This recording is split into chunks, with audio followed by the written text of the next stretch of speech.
Everybody, welcome to Planet FPL, the world where everything revolves around fantasy Premier League. My name's Serge. My name's James. Serge started with, I've got a question for you, James, just as I hit record. Do you want to ask it now or not? Yeah, let's do it. Is this the first?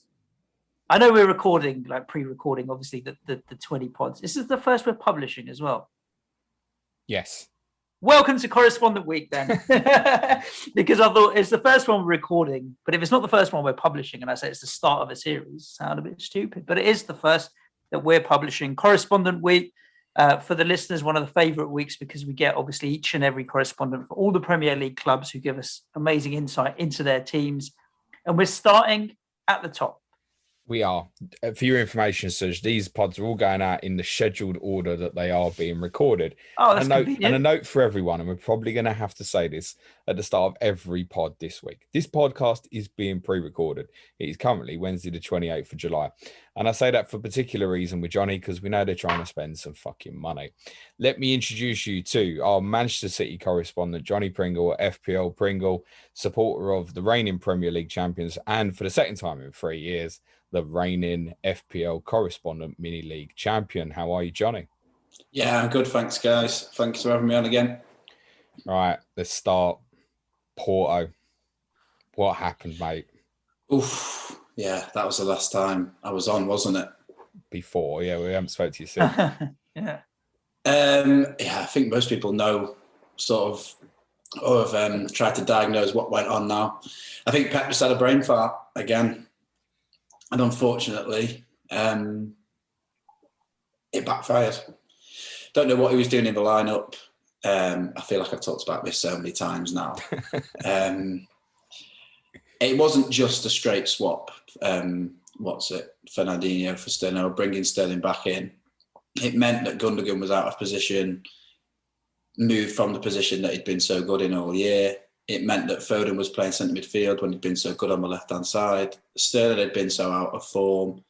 It then meant that Bernardo had to come more inside to help Foden out, which meant Mahrez was isolated. And it just basically you could tell from minute one, but it messed up the whole team. And then, as we discussed in the podcast before the final, you really can't afford to go down to that Chelsea team 1-0.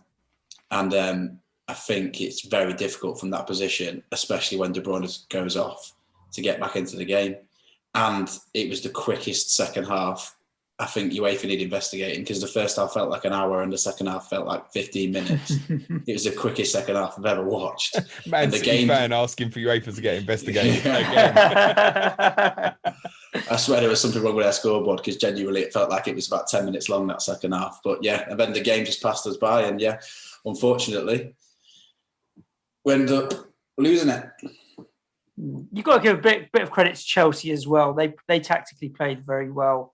That their midfield just dominated that game so well, which is something that you wouldn't have expected with the way that your team was set up, maybe with keeping the ball. But Chelsea did so well. So as much as, Pep did overthink it and try and tweak it, Chelsea also performed as well as they could have on the night. Yeah, don't get me wrong. It isn't me just saying that it was completely down to Pep. Obviously, Chelsea were awesome, and they did defend brilliantly, as we expected them to. Yeah. And I think that's part of the reason why Pep sort of made the changes that he did. It almost felt like he was desperate to score first. That's why he put all them attacking players on the pitch. Whereas, I don't know why he sort of moved away from his usual conservative game plan of just feeling our way into the game. Is that what you think? But yeah, Chelsea were good. Is that what you think your strategy was? Score first and then we'll just dominate the ball in midfield? Was that the thinking? I don't know. It felt... The reason he said he played Gundogan defensive midfield was because he wanted Gundogan's sort of fast passes up the pitch. Said he was a better deep passer than Fernandinho and Rodri, and he could disrupt sort of Chelsea's defensive unit more. So it felt like, from that comment, I took it a little bit as if, well, let's get on the front foot from minute one and try and get this goal. Whereas our usual tactic is just to sort of feel our way into a game, especially in big games like that. And then, if it gets to 60 minutes and we haven't scored, maybe that's when you make that change. But for him to do it from minute one was very strange. So it's on him, you lost? Feels like it to City fans. Yeah, obviously, I don't think the players performed that well on the day, but I think there's a lot of City fans who have discussed this. If one or two players are off form, mean, it's on them, but if the whole team is off form, which is what happened in that final, then I think that's on the manager. It must be frustrating a bit because obviously Guardiola gets lauded to hell, and we all do it in terms of the way your team plays when it's at its best, etc. So then to suddenly change in the final, you must have gone home bashing your head against the wall. Like, what? Oh, massively. Ed was just spinning for days, going around in circles of who to blame, and then being gutted about it again. And because we got past Dortmund in the quarters, we got past Paris in the semis. You felt like we were finally over that hoodoo, because he just played the same team in every knockout game, even in the 2 legs against Mönchengladbach. So we thought, right, finally he's found his system in the Champions League. Just play it against Chelsea. And when the team came out, you just thought, oh, has he done it one more time? But it wasn't like a drastic change, like going 3 at the back against Lyon last year. It was a subtle change, but like I said, it was quite evident that the whole team just got disrupted from it. And yeah, you did come away from that thinking, why did he do that? Did it leave the whole season feeling a bit flat at the end? Because it's obviously your last game. You haven't played a competitive game since. Did it kind of, in the end, has it overshadowed the achievement of winning back the league? I don't think it necessarily overshadows the achievement, because it was still an awesome season. I think getting to the Champions League final in itself is an achievement, especially for us, having not made it past the quarters with Pep before. But yeah, it did feel a little bit like that. That would have really topped it off, and that was the one that we really wanted when it got to that point. Greenish and Kane, we can't not talk about them.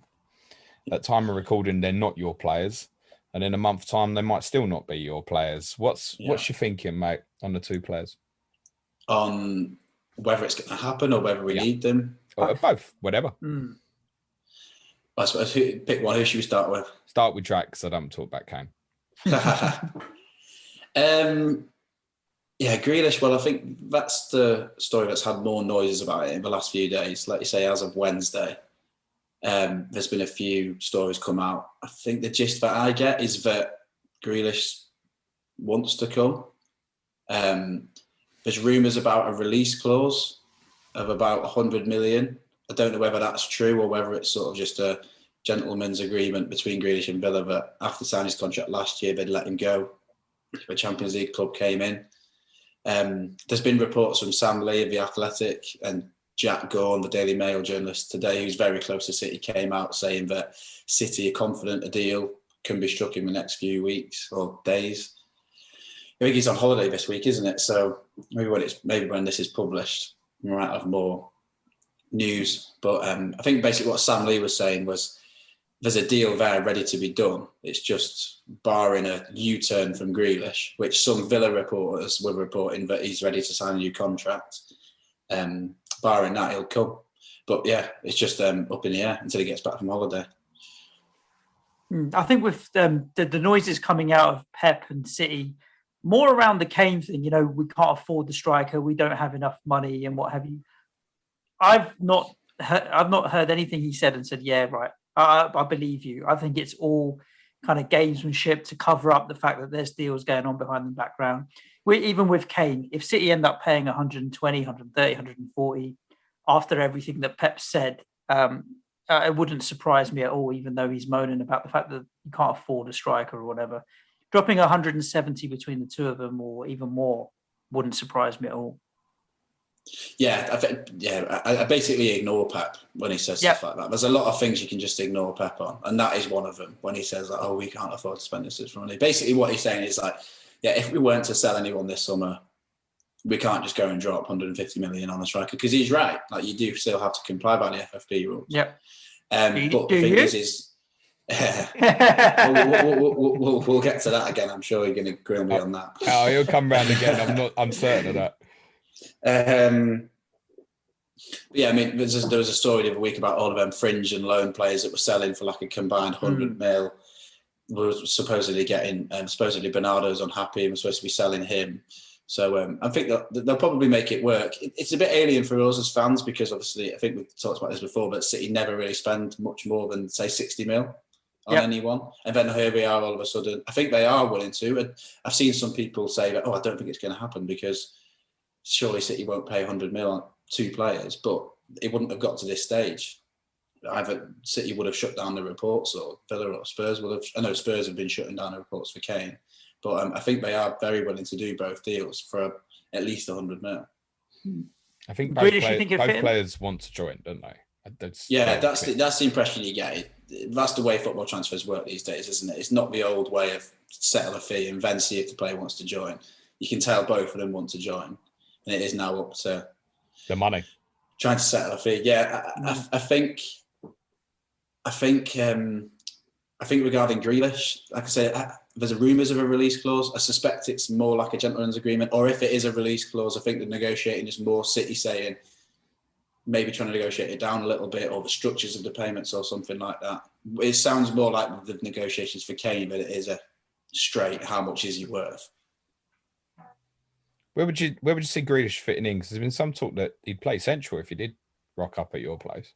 Yeah, I think he would do. I think that's where I sort of envisage him playing, with maybe Bernardo going as well. I know he's obviously played left wing more for Villa in the last year, but yeah, I think Pep will see him more as a centre midfielder. Sam Lee, again, wrote a really good article yesterday that he's been jumped on by the Villa fans because they're seeing it as basically confirmation that he's signing, but Sam was just saying this is where he would fit in if he was to sign for City. Yeah, I think sort of like, I think something that I really can envisage is sort of him playing the left number 8 and Foden playing left wing and them sort of interchanging. It's a shame back we didn't really see much of that for City, for England, but I can see something like that working for City. Well, I mean, that left-sided winger slot for England was taken up by another one of your players in Raheem Sterling as well for quite large chunks of the tournament, who obviously had a very good tournament. So you'll be quite overloaded on that side of the pitch. Yeah, if I was saying that, Sterling could obviously play on the right-hand side as well. Yeah.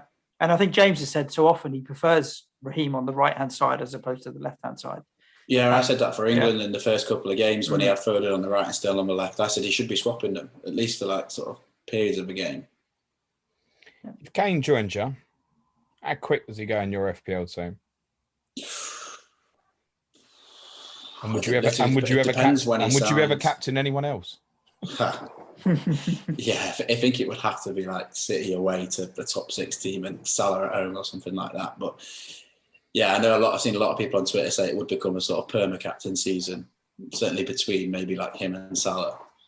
Yeah, I think it purely depends on when he would sign. I think I don't know whether you agree with this, James, but I think he'll miss the City v Tottenham game regardless of who. I think you'd agree. Yeah, I think James said it every single podcast we record. No chance of Harry Kane playing for Man City against Tottenham in game week 1. I'm telling you, no, but absolutely. I don't think he'll play for you lot either, would he? No, it sounds like he probably won't. No. In fairness. No. So that's what I mean. I don't think people will have him in the game week 1 team anyway. I don't suppose if Man City are paying 130 million for him or something, I don't suppose Man City want him to get injured against them. It'd be a bit weird. Yeah, no. But yeah, I don't know. Obviously, I think everyone would be eyeing up that Norwich at home game, wouldn't they, in game week 2? Yeah. But yeah, I think if he signed that week, yeah, there'd be a few doubts on whether he'd start or not. I think I'd look to get him in pretty soon. If Kane signed for you, let's say he signed a couple of days before the Tottenham game and it was confirmed that he's not going to play game week 1, but he'd be ready to go for Norwich. With Norwich at home, you'd think, okay, that's amazing. It's a brilliant fixture to steam into. Good chance for him to get up and running. But then Arsenal, Leicester, Southampton, and then Chelsea and Liverpool away afterwards. Is it actually worth? Because it's not just buying the player, is it, for FPL? You're going to have to completely restructure your team. Is it worth it with them fixtures? Well, this is the thing, is that I think a lot of people have been tinkering the teams and haven't got Kane at the moment, and there's no other sort of striker up at that price point. I've seen shouts of maybe having Aubameyang against Brentford and then switching him to Kane. But yeah, you are right. I think most people will be having Salah and Bruno, and it will be difficult to sort of shift them funds forward. My take at the moment is you got Salah at home to Burnley same day as City at home to Norwich. It's not like there's no alternatives. You know, Salah will still be heavily captained that day as well, I should imagine, if fit. So I just feel like it would be a lot to break the team. Kane, I know from historical, doesn't tend to hit the ground running game week 1 and go off big. He does need a run of games you've even seen that with England in the summer. He has a little break. He needs a couple of games to get back up and running. So I mean, Wasn't it only until a couple of years ago he'd never scored in August or something like that, wasn't it? But that's and then by the by. I mean, he's broken. I think since he first did it, he's scored in every August since that he's played, right? So it was just one of them coincidental things. But he doesn't tend to go off big at the start of the season. It's more how he looks when you feel like you're watching him as a player. He does tend to take him a few games to get up and running. So, I mean, if it did happen, I can't see. I'd be through closed eyes, admittedly, but I can't see where I'd go there personally. I think I'd leave it. Yeah. It's because of the after. And thinking, do you know what? I can have a look at this properly and go back. Probably not even till game week 8. That's a quarter of the season almost, James. That's almost a quarter of the season of Kane in a City team. I get that, but at the same time, I've got Salah playing like Burnley, Crystal Palace, Brentford. And I'd only want Kane probably against Southampton. And again, that day, Salah's got Crystal Palace at home. So it's not a desperation, I think. That's my point. People are going to go and completely dismantle their teams to potentially get him in. I think it's one of it. If he was to sign for City, there surely would be a point in the season where everyone will have him. Yeah, I imagine so. But like you are right, James. It's just a matter of timing. I can see, yes, certainly maybe in the first 3 or 4 games. It might be one to wildcard in after the international break. Again, if he was to sign, it might be on deadline day because I can see it. Maybe I can see it going that far, so he might not even play for. Again, it's just all up in the air, isn't it? You don't know would he play for Spurs until would he go on strike? I don't know. I don't think he'd go on strike. I imagine if it's done and it's going to happen late in the window, which is a possibility. I imagine he's got an ankle knock. It'll be kind of an agreed little, we'll keep him out. And I think that would be the time to become very suspicious, I think, as a Spurs fan. If you suddenly hear, he's got a little niggle, he's out for a couple of weeks, that would be a massive alarm bell setting for me. Otherwise, if he stays with us, I'd expect him to be close to playing against you or playing against Wolves in game week 2. So from where you are now, James, do you think he's more likely to stay or leave? I really think it's 50-50 at this point. Yeah. Like genuinely straight down the middle. I think it's very simply, are Man City going to play the money that Tottenham want? Tottenham don't feel like they're like going to be bent over with 3 years left on the contract. And I think that there's a real belief within Tottenham. He's 54 goals off Jimmy Greaves' record. I think there's a real belief that if he stays another year and he gets 35 goals across all comps or something, there might be a temptation to hang on for another year, because the reality is, if he stays at Tottenham and breaks that record, he becomes immortal. No matter what he does with you over the next few years, he's never going to be as big for you as Aguero was. And that's the reality, I think. Unless he wins Champions League. Possibly. Aguero never really hit it off for us in the Champions League. A legend, though. You must be sorry to see him go, particularly after, did you go final day against Everton as well? Yeah, that was class. Yeah. It was awesome to see that, because he got that record, didn't he? The most Premier League goals for one club. He needed to beat. I think, was it Rooney? I can't remember whether it was Rooney. I think it was Rooney's record. Yeah. So he came on needing 1 to eequal it and 2 to beat it. Yeah, it was a really good day. Well, if you withdraw your bid, Kane will beat that record as well, mate. Because he's not far off it. Yeah. Let's talk the squad then. Are you a little bit short of depth? And it seems like a really weird thing to ask you.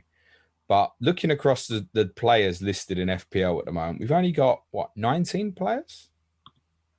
It feels a little bit light looking at the Manchester City squad at the moment. I mean, 19 players is very reasonable, and they're all, you can make arguments about certain players, but they're all good players. First question I wanted to ask you, Jonny, is there any youth talents you think might break into this squad this year, particularly if, say, Grealish and Kane didn't happen?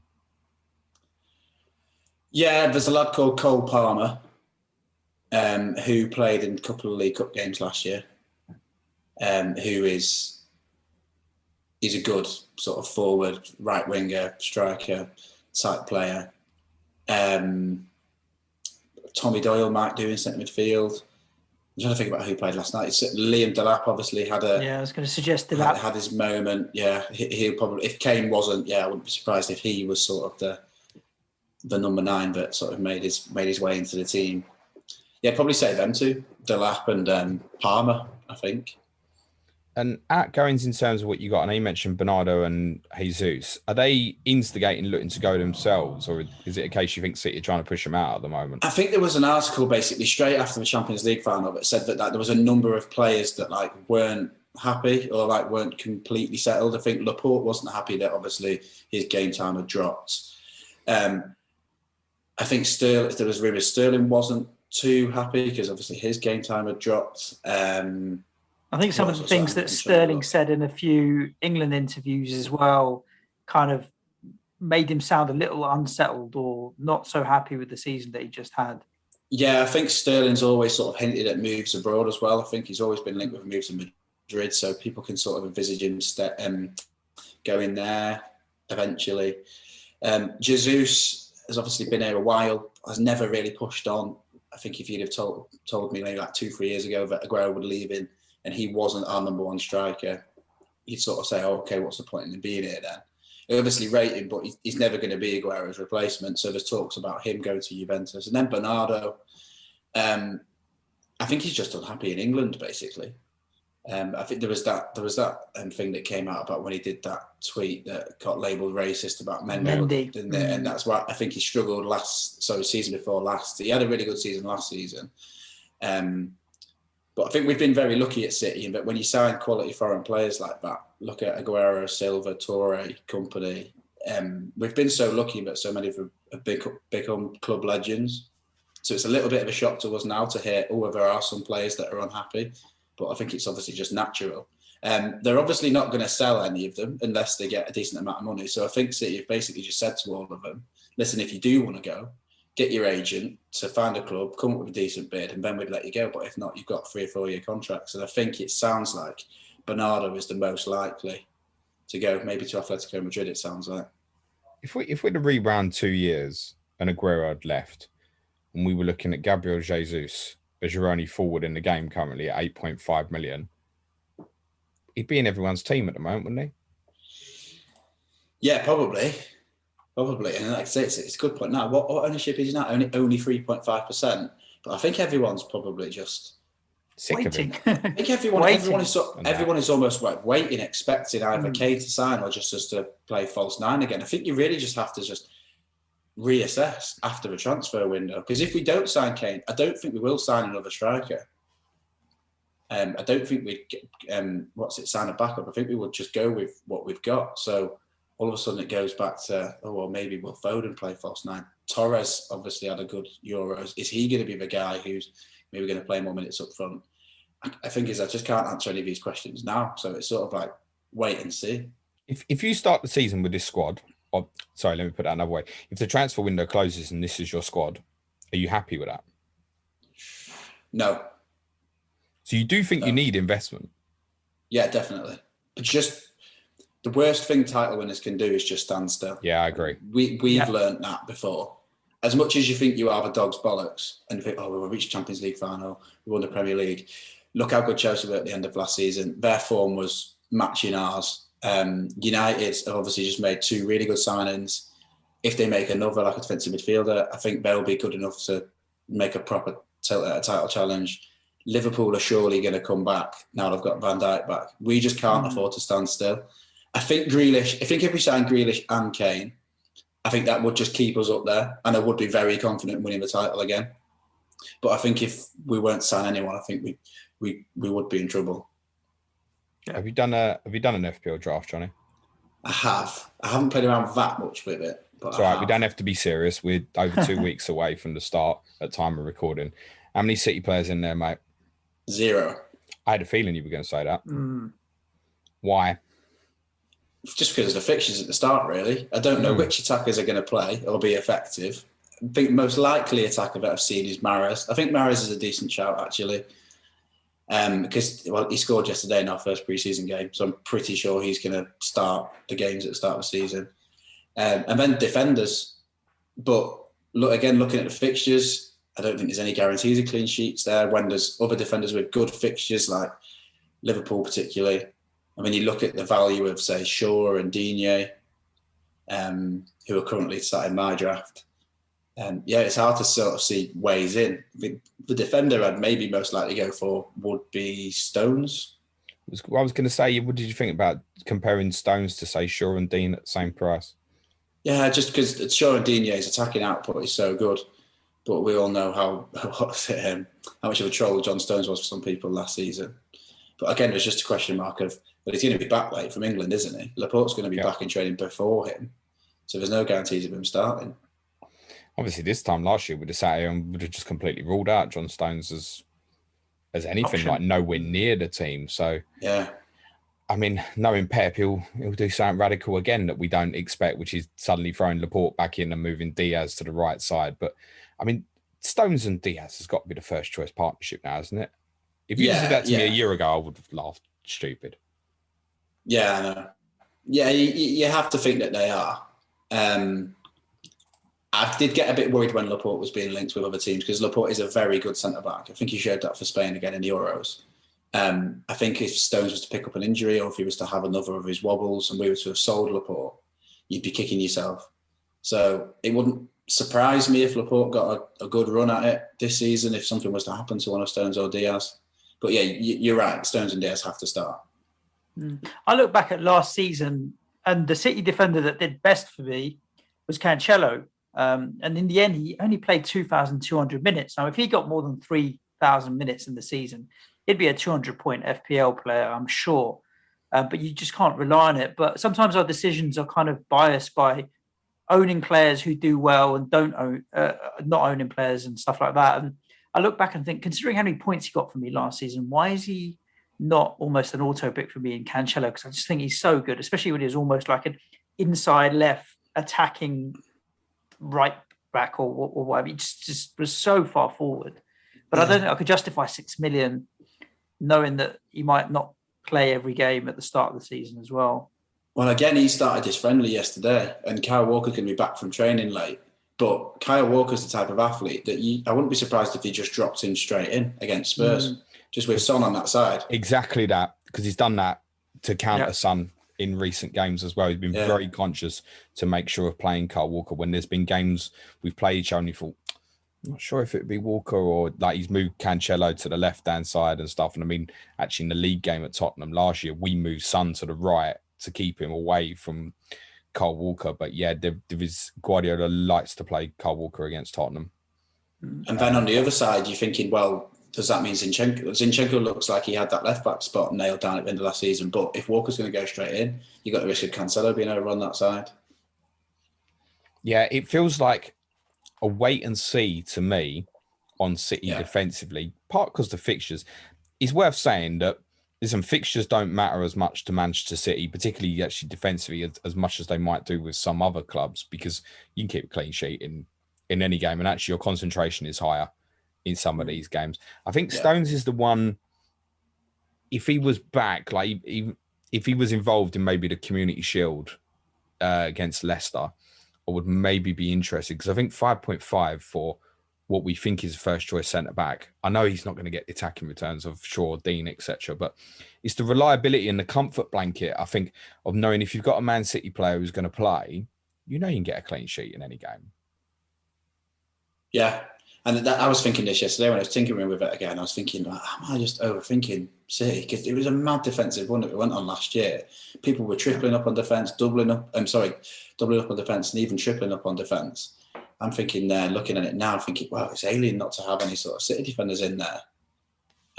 So yeah, I wouldn't be surprised if it did get to a point eventually where people did have double City defence again. It was obviously such good value last year, wasn't it? Because Diaz came in at 5.5. I think Cancelo was 5.5. Stone started at 5. Obviously, this year they've all gone up. But last year, it was like a no-brainer, wasn't it? And that massive run to just get at least 2. I mean, to be honest, Diaz at 6 is not bad. Yeah. It's not bad. It's just, I don't think, if Stones is going to play with him, I don't think you could justify going at 0.5 more. But even if they were both 6, we'd all be going, well, I think that would make Diaz more appealing. If you had to start with one, John, who would it be? Don't say Edison. If I had to start with, if you held a gun to my head and say you need to have this guy in for the game you want, it'd be Diaz, because I know he's going to play. He played yesterday, but Stones is back late, and you've got Ake played with him yesterday, and Laporte back before Stones, so I wouldn't actually be that confident of Stones starting the season, whereas I know Diaz will. Cancelo for you too much of a punt, yeah? Yes. Yeah, I'm in agreement. Talk to me about. I think there will be a time for Cancelo at some point in the season where he'll get a decent run of games, maybe in and around the Christmas period. I do see myself owning Cancelo in the season, but yeah, definitely not starting. Yeah, I think for players who keep a watch list, he's someone who never leaves it, basically. KDB, John, it's difficult to say again because part of the signings, but 12 million, which I think surprised a lot of people off the back of last season. But we're talking about him maybe false nine again. Does that make him a better option to you playing as a false nine? Or do you prefer him more when he's creative and he can see the pitch? I think if he was a false nine, you'd certainly think he has to be a better fantasy football prospect. When he plays in the eights, when he's a little bit deeper, he sort of likes to dictate play a little bit more. It obviously fitted in very nicely last year with Gundogan, the one going forward, and him the one dropping deep. I think FPL have probably priced him a little bit wrong, because him being the same price as Salah and Fernandes sort of makes it a bit of a no-brainer in my eyes, especially for them first few fixtures. If they'd have put De Bruyne at 11, then there's a question to be asked. But again, like if Kane signs, there's no question De Bruyne is going to play number 8. If he doesn't, then you might have De Bruyne as a false 9 for City for large amounts of the season. Yeah, I just feel in a weird way, I like him deeper. Because I feel like he's in it more and he's one of the best in the world at what he does. And he actually feel like his vision is so good. When he plays that false 9, he's not the sort of player that he's going to get you 6-yard tap-ins. He doesn't follow in the play like Gundogan's done, kind of breaking through and stuff like that. KDB's just not that sort of player. He's more likely to come to the edge of the box and he'll smash it home for you. So I'm not sure it makes that much of a difference. He's not the sort of player I envisage having one-on-one chances, for example. He's not that player that's going to, if he runs beyond someone, it's because he's running at someone actually from a deeper area, normally in kind of the half space channels. It is too another much, big thing to say is obviously if Kane signs, KDB won't have penalties anymore. I think Kane would take penalties off him. And then KDB playing deep without penalties, it's a lot of money, 12 million to pay. Would KDB be the man on them, you think? No, I think Kane would be. No, I mean, if Kane doesn't join, I'm with James. I don't mind KDB deep, just because his delivery from wide areas and from quite a way out is still so good. And I think he's one of the best at shooting from outside of the box. And I probably don't have the stats to back it up, but I do feel like KDB from outside the box is as good as some people inside the box.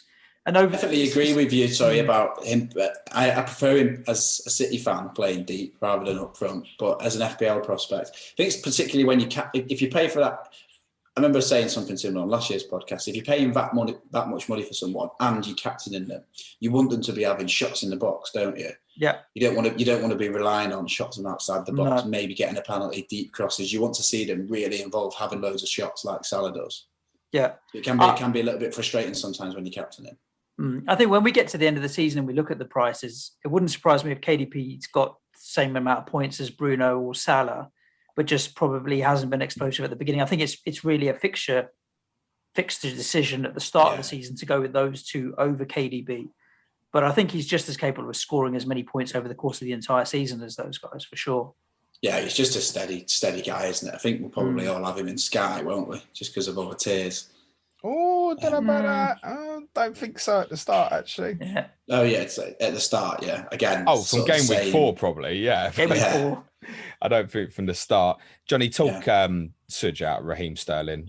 He's got like some. I'm not owning Raheem Sterling, but I just think he's priced fairer than some of the other players at 11 million. It gives people a decision to think about. But again, it's down to, do we get England Raheem Sterling or do we get last season's Man City Raheem Sterling? And is he a happy, smiling chappy, or is he still a little bit grumpy with what's going on at the club? Man City, you get Man City Raheem Sterling, don't you? Look, 2 seasons ago, it wasn't a problem, right? Who had 54 goal contributions in 2019? Well said, mate. So if you can get him back to that form, then I think he might be in a lot of teams. I feel like for people to go for Sterling, would need a sustained spell of regular starts. He's scored in 3 or 4 in a row before he's probably going to come into consideration. I thought you might have Torres in your squad, Johnny? Because it's a nice punty price, isn't it? 7. Yeah, it is. Again, I just don't know whether he'll start or not. He improved as the season went on. I wasn't that impressed by him, really, as a winger. I didn't think he had that much about him. Certainly prefer Foden, Mahrez or Sterling to play out wide. But he does seem to have that sort of smell for goals whenever he plays up front. So I wouldn't be surprised, like I say, if Kane didn't sign. I could see him starting up front in a lot of games. I must say, I went on Let's Talk FPL with Andy last week, and I haven't looked at my draft since. He's in it at the moment, but I think I've gone very cold on the idea since because of that. When you start listing, I prefer Mahrez, Sterling, Foden out wide. We're talking about De Bruyne false 9 or Jesus up front or Kane coming in, Grealish coming in. I start thinking, do you know what? It's a great punt. I haven't even mentioned Bernardo Silva if he stays. It's a great punt, but how much am I actually going to see of him?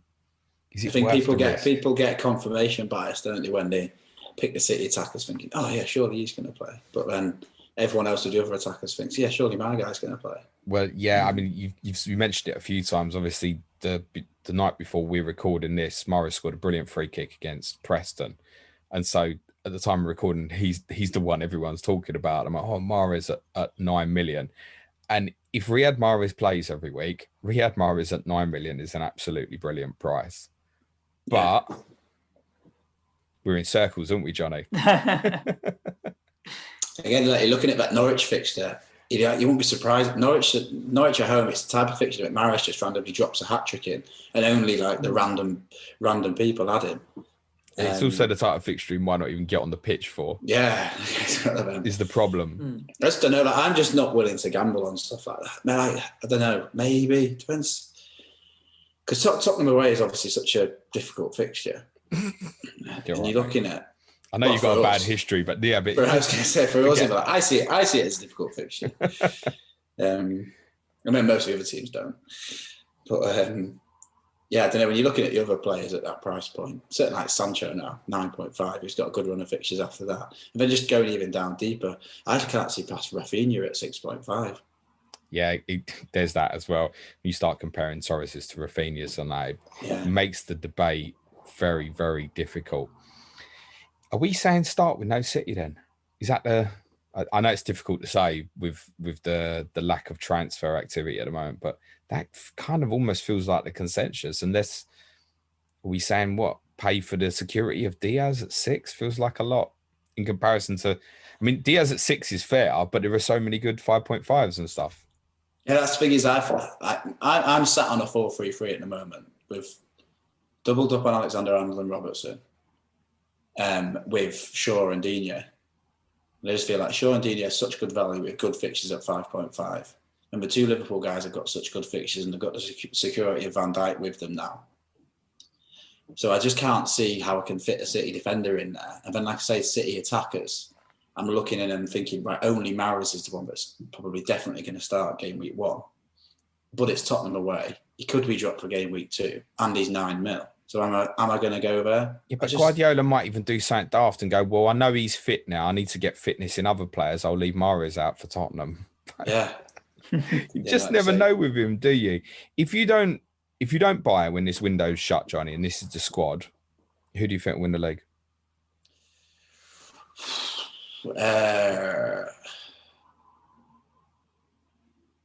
So that's a really good question, actually, because in my eyes, I've sort of just thought that if we sign Greenish and Kane, it's just us, no question. If you do sign Greenish and Kane, I think it probably is you, no question. But Chelsea were so good defensively. United have strengthened. Liverpool back to a fit squad. I would say, my gut tells me Chelsea, just because of how good defensively they were, and we sort of won the league last year, didn't we? On how good defensively we were.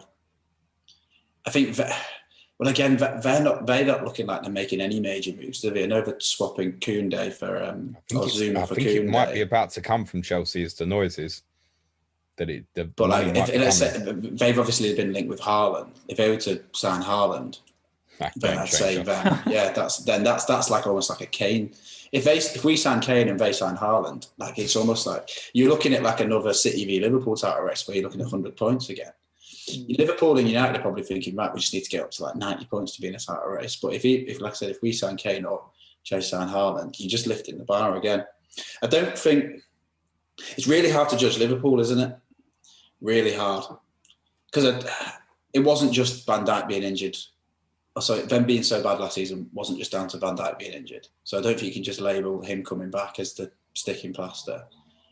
But then having a season off like we did a couple of seasons ago, and then we come back so good last year. It's true. There's similarities in that. Yeah. But then again, at the start of last season, we didn't look that good, and Pep just changed something. You were like bottom half in December, mate. Yeah, I know. Yeah, and at the time, Liverpool had started quite well, other than the Villa game. I thought when they won at decent. Palace in early December, I thought it was finished. Yeah. I thought it was done. So yeah, I remember when Liverpool beat. Was it 8-0 they beat? 7. Or 7. 7. And we were playing Southampton away in the 3 o'clock kickoff. We were 10 points behind them, and I'm thinking if we don't win here, it's over. And then we went on a mad run. I remember shitting myself after Liverpool beat Palace, thinking, "Oh my God, we've lost that in November already." So to go back and answer your question, though, I don't know how good Liverpool will be, so I can't say that. I don't want to say United, so I'm not going to say them. So I'll probably just go Chelsea. Jonny, hard life, mate. Most of the rest of us lose the league in August, mate. I kept having people telling me in December last year that Tottenham were going to win it, Suj. I don't hear from them people much anymore, you know. No, but you did enjoy your chocolate muffin while you were top of the league. At least you might get that at some point. Yeah, it didn't last long. I won't be having another one of them for a while. No. Jonny, no. Absolute pleasure, mate, as ever. Good luck for the season, obviously, excepting game week 1. Tough start, I think you've got. Yeah, it is. I think we've got a lot of the top 6 away games in the first half of the season. Well, Tottenham, Leicester, Chelsea, Liverpool, your first 4 away games. Yeah. So you almost think like, yeah, it's a tough start, but just get them away games boxed off. The flip is kind of what me and Suja said. If you come out of Anfield after game week 7 and you're top of the league, that looks very dangerous for everyone, I think. And then I think most seasons I look at our running, and the running looks good again. Like I say, you got the only games against top 6 are at home. I'm looking at it now. Yeah, I think our fixture. I'd rather, like I say, them fall like that than all the tough fixtures at the end. So I'm pretty happy with how our fixtures have fallen. After that Liverpool fixture, Burnley, Brighton, Palace, United away, Everton, West Ham, Villa, Watford, Wolves, Leeds, Newcastle, Leicester, Brentford, and then Arsenal away game week 21. Super Mr. Harry Kane. Screams of Mr. Harry Kane, like you say, James. Listen, doesn't it? if he is your player, he'd be in the team game week 8, but I don't think he'll be for game week 2. No. Yeah. Cheers, John. Enjoyed that. Thank you so much. And brace yourself for an entire season, Jonny, as you do always. Of who's going to start questions, because everyone's going to want to know. And for the listeners, Jonny doesn't know because Pep doesn't know half the time. So, Jonny isn't ITK. Jonny, tell everyone where they can follow you on social media, mate. At FPL Pringle is my account. Like Suj and James say, don't come and ask me who's going to play. Because he don't fucking know. He doesn't pick the team. I don't think Guardiola knows sometimes. No. Brilliant, mate. Fantastic. Thank you so much. And do us a favour, give one of the other correspondents a chance in the Correspondent League as well this year. I did it at the end. I just built up such a good lead that they couldn't catch you. Did you finish overall? Just inside the top 10k, which I was very pleased with. I think I was 3k with 3 game weeks to go, so I bottled it a little bit, but my first ever top 10k finish, which I was very pleased with. Fantastic, well done, and good luck with the season ahead. Yeah, you too, guys. Nice. Listeners, stay subscribed, because this was the first of 20 podcasts, as I mentioned, that are coming out in the next 7 days, covering every single Premier League club. So wherever you are listening, iTunes, SoundCloud, Stitcher, Spotify, and even on YouTube, hit the subscribe button or follow or whatever it may be. And we'll be back at you probably within about 2 or 3 hours, James. Yeah, I'd say so. We're going large with Bradley Parker talking about Wolves. Stay safe. Chat for now. Thanks, everyone. Be nice to each other. Cue music, please, man, child.